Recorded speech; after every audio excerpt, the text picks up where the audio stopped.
Okay, so thank you very much for coming and joining us this evening. So I'd like to introduce Sam Sokol. He is a Jewish World Diaspora Affairs Correspondent at the Jerusalem Post. He covers Jewish communities and trends in communal life around the globe and has reported from Eastern Europe, Turkey, the United States, and the West Bank. Sokol has interviewed people from a broad spectrum of life, from American and European government ministers to Hamas and Palestinian Authority leaders. He speaks authoritatively on trends in contemporary Jewry and on issues relating to the growth, ultra-Orthodox minority, and consequent ramifications for religion and state issues in Israel. He reported while under rocket fire in Sderot under Operation Pillar of Defense.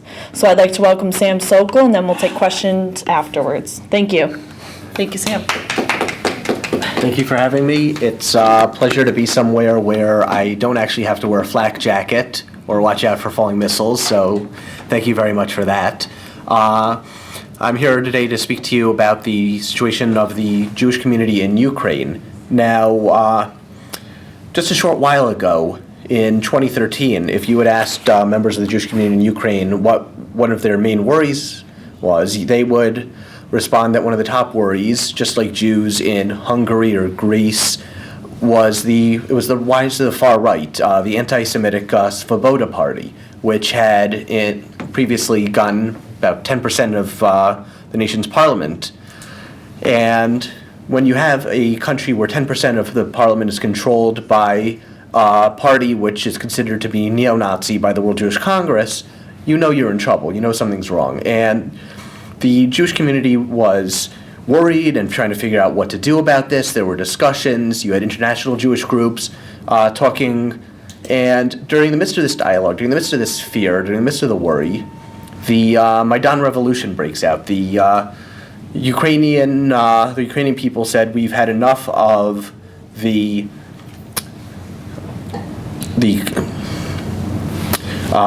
corruption, we've had enough of the problems facing our country, we've had enough of this pro-Moscow tilt. And when President Viktor Yanukovych decided to cancel a planned agreement with the EU, which would have boosted trade and various political ties, the people took to the streets. And as the violence, as the fighting, as the revolution in the streets of Kiev's Maidan Square got worse, you started to see an increasing presence of figures affiliated with the Svoboda Party. You see Svoboda flags everywhere. You see Svoboda activists in helmets and balaclavas, wearing heavy boots, carrying bats. The Svoboda Party took over the municipality building, hung their flags everywhere, and it was getting very scary. Because not only are they in parliament, now they're in the streets, and they are involved in violence. And then the anti-Semitic incident started. I was in Kiev during one phase of the Maidan, and I ran into swastikas in the street, and the sight of all of these Svoboda people really threw me back to how I imagined it must have been like in the late 30s in Germany. There's all of these flags of Nazi parties, armed thugs in the streets.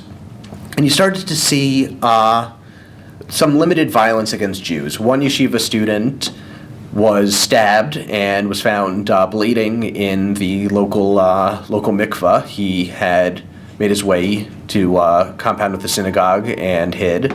Another Jewish figure, dressed very outwardly Jewish in a way that's readily identifiable, was beaten in the street and experienced anti-Semitic slurs, and people were getting worried. Jewish community leaders were saying, don't get involved, don't go to the protests, and of course young Jews were. You had people both fighting in the streets, bringing supplies, involved in peaceful protests, violent protests. The Jewish community was involved, even if not at any official level, but a lot of the young people were. And so things really felt like they were going in a bad direction. And then Yanukovych fled. And you see members of Svoboda getting into the new cabinet.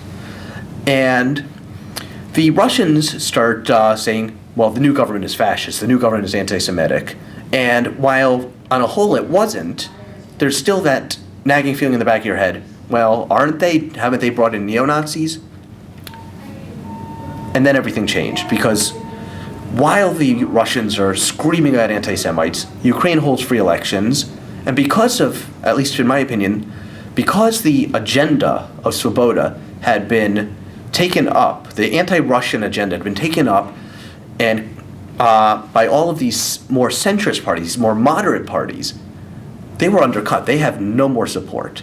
And suddenly, you go from 10% of parliament is anti-Semitic to, well, barely any of them are, or at least if they're anti-Semitic, they're not mentioning it and they're not part of a party that is, expressly against Jews. So you would think things would get better for the Jewish community. And from the perspective of anti-Semitism, from the sense of anti-Semitism, yeah, things have gotten better. In fact, in order to counter claims of anti-Semitism coming out of Moscow, you've seen groups like the far-right militant group Pravi Sector actually come out and protest in favor of Israel during Israel's summer war with Gaza out in Dnipropetrovsk. They were marching with Jews, holding Israeli flags.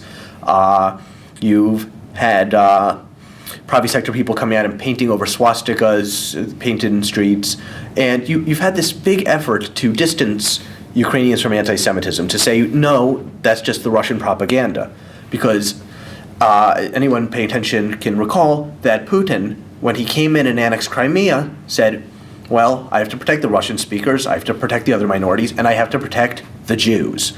Suddenly the Jews find themselves as a ping pong ball in the propaganda. Nobody is saying we don't like the Jews or we're against the Jews. Everyone's saying we're here to defend the Jews. And that's a very awkward position, because this is an acrimonious war. People are angry, people are dying, people are fighting. Suddenly you have an insurgency in eastern Ukraine, and it's all about the Jews. Well, it's not, but people are bringing the Jews in. And when you have two warring sides and suddenly the Jews are in the middle, that can't really end well. But things seem to be getting better on the anti-Semitism front. In fact, I spoke with one Jewish refugee from Donetsk who I've become friendly with over the past year, and he recalled being on a bus, and a young skinhead gets on and comes up to him and says, you filthy Jew, this is all your fault, I hate you, get out of here, Žid.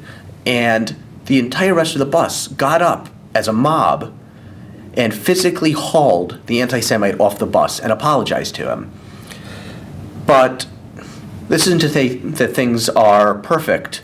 In fact, things are very bad. And the reason things are very bad is, one, because of the war, and two, because of what could happen otherwise afterwards. One of the primary shakers behind the war right now is the governor of the Dnipropetrovsk region, Igor Kolomoisky, a Jewish oligarch, one of the wealthiest men in the country, and someone who's personally funding both the Jewish community in his part of the country and militia battalions fighting against the separatists.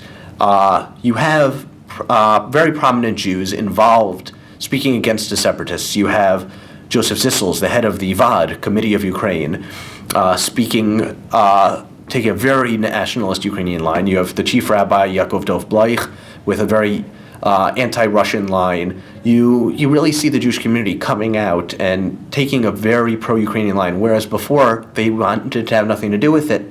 Now, in such a militant environment, such a wartime environment, they feel either they're very loyal to their country or they feel that they have to be.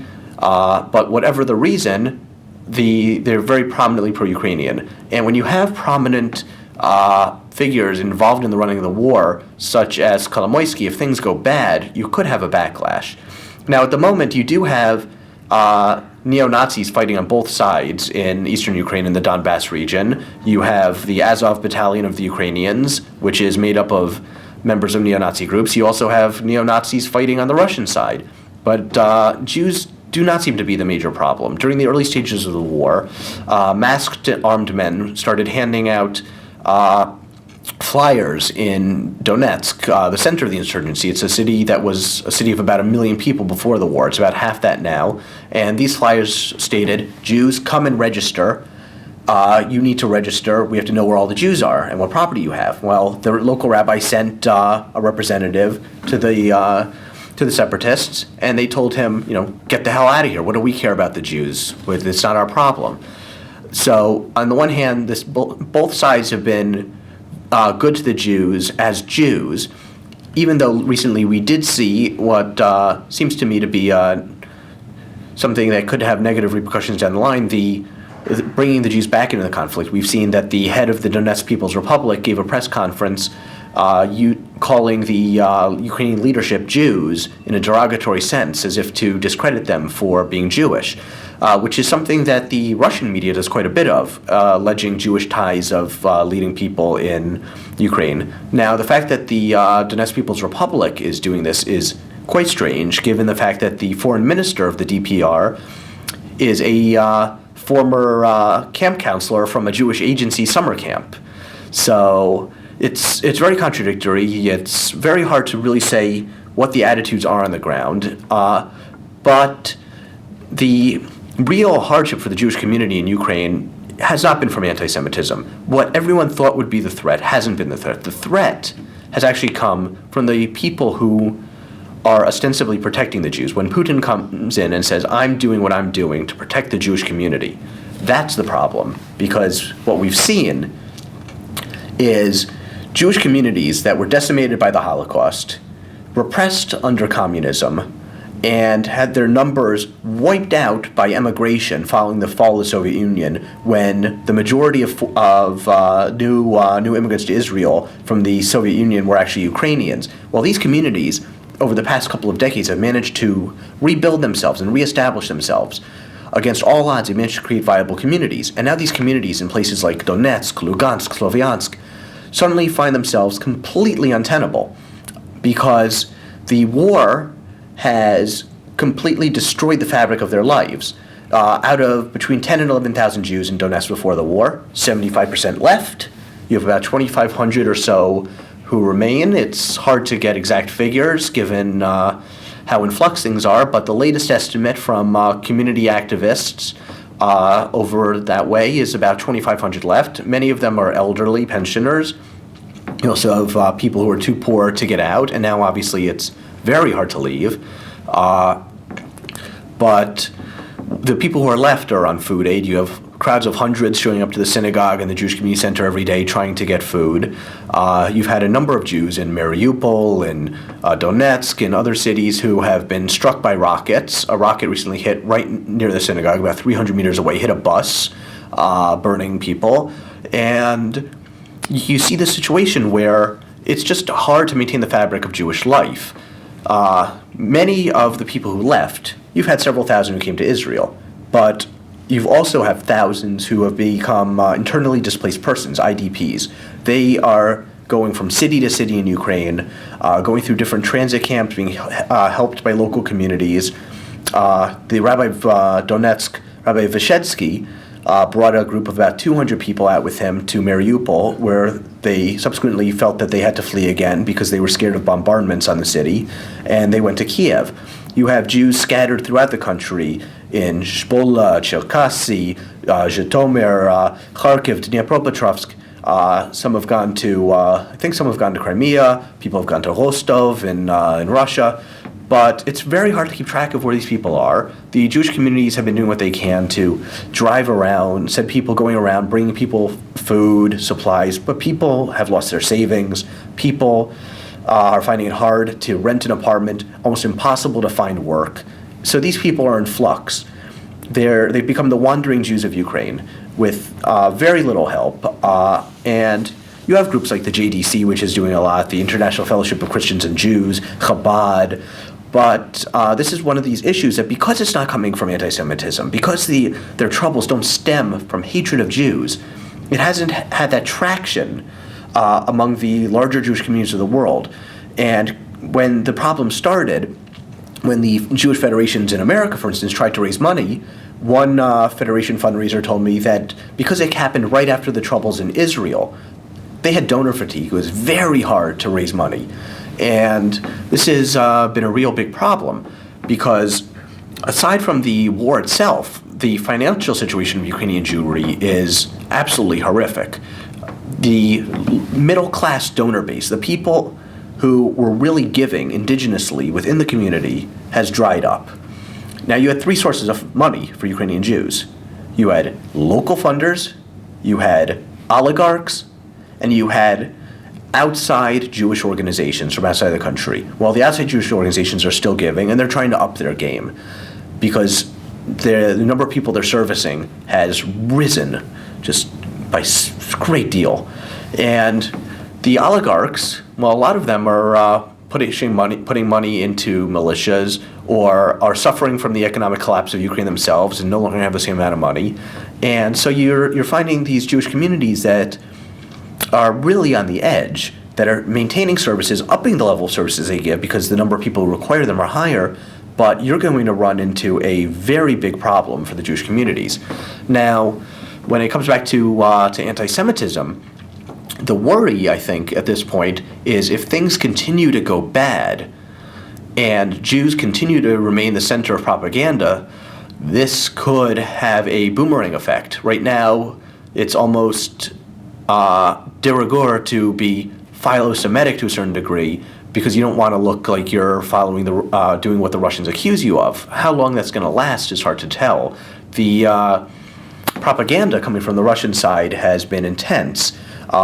Several months ago, I was sitting for Shabbat lunch with some friends, and they had another guest who was an immigrant from Russia, and he told me, well, did you hear what just happened in Odessa? And I go, well, what happened in Odessa? He goes, well, Izvestia reported that there was a pogrom. So after Shabbat, I go online and I find both Izvestia and Pravda reported that Pravi sector had committed a pogrom in Odessa. Well, something sounded very weird there. So I call up a friend of mine in Odessa who I know through a series of phone conversations. He's been very helpful to me in getting information on the Jewish community there because I spend most of my time in eastern Ukraine. I haven't had the chance to visit Odessa yet. I basically go to the areas where the most trouble is, and I ask him, what's happened in Odessa? And he goes, what do you mean what happened in Odessa? Well, wasn't there a pogrom?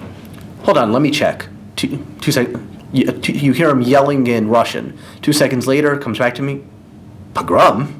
The hell are you talking about? Nobody's gotten hurt. Well, the Russians made it all up. And this is what's happening. Now, when I go there, when I speak to people, the stories coming out of the Jewish community are horrific. I was speaking with one person who had fled Donetsk, and I asked him, well, what made you decide to leave? He said he was walking down the street. Suddenly he hears what sounds like an incoming bombardment. He flies onto the sidewalk. Boom, boom, boom. He gets up. Woman's lying there on the street, puddle of blood. She gets up, dusts herself off with one arm, walks off. She's missing an arm. So this is the type of stories that these people are experiencing on a daily basis. Whereas you or I, anyone in this room would be only used to such violence from the news, where it's sanitized, or from seeing movies where you're at an emotional remove. This has become daily life for Jews in eastern Ukraine. And as I said, because they're being targeted as Ukrainians in the wrong place at the wrong time and not as Jews, it's very hard to get people to care, especially in Israel.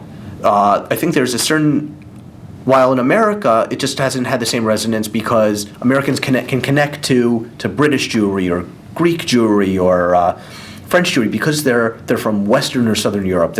It's more of a similar culture. There's more of a connection. You can see yourself in their place.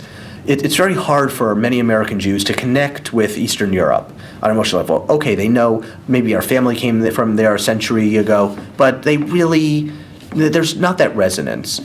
And that's been the major problem. And now in Israel, you have plenty of Russian and Ukrainian Jews, and they care. But among the average non-Russian speaking Israeli, you have another problem. And that problem is there's that ideology, Zionist ideology of the negation of the diaspora, what we call the Shlilat HaGolah in Hebrew.